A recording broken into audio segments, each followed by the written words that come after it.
Hello my friend, welcome to C2 Keep. In this video, we will go over the process of receiving an EDI order from your wholesaler. So in the previous video, we talked about setting up your EDI interface, and when that's done, if your wholesaler has sent you an order when you come in the morning or at any time, you will receive an alert on the dashboard like this with a pill that says you have an order to receive. Now the number of orders you have is going to be indicated right here, so you can have more than 1, 2, 3, etc. To receive your order, you can hit the receive order button right here, and it will take you right into that order if you have just one to receive. If you have multiple orders, it'll take you to this particular screen, which you could also access from the inventory tab and hitting the orders link.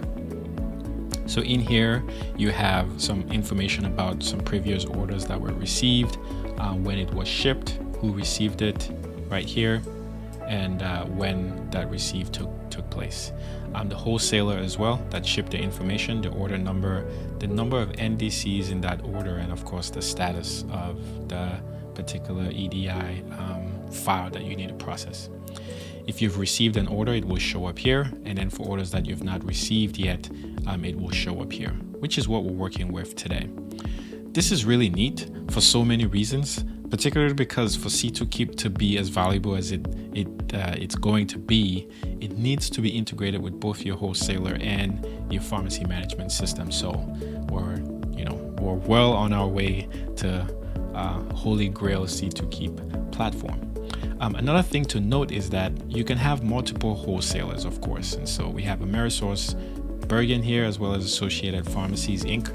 And if any of these wholesalers send you information, you'll be able to, of course, receive that inventory without having to flip through a logbook, maybe forgetting to write down a particular drug. Basically, all errors are eliminated, and we like that a lot.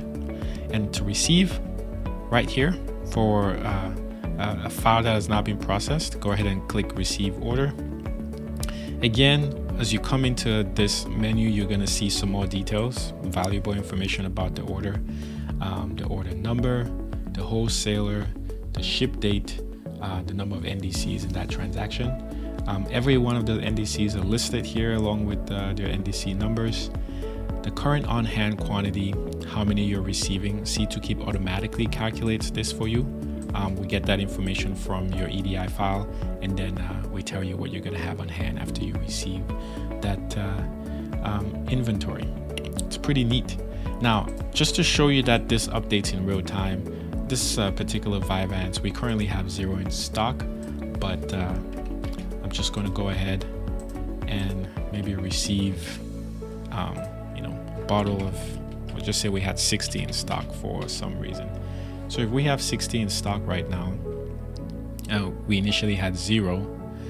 If I go back to receive that order, you can see that the on-hand updates and the new total is going to be accurate. So just cross-check if everything is okay. Hit the receive number of drugs button. You can edit as well if you wanted to change the receiving quantity, but you should really not be using this at all. There's another workflow if you need to edit this, which would be in case you're returning your drug to your wholesaler, etc. That's the workflow to use. But go ahead and hit receive 4 drugs, enter your PIN, and you're done. So just like that, you would have received all the drugs into your inventory 4 at once, instead of having to flip through each one of these drugs sheets in a logbook, or having to bulk add each one of them. This is just way faster. And if you go back to your orders tab, you can see that that information is updated. Again, when the drugs were shipped, when you received it today at 11:43, who did it, the wholesaler, and all that information. You can actually tab into the details and see all of that in there as well. And yeah, just more easy work for you, efficient work, so that you continue to take care of the patients. Thank you.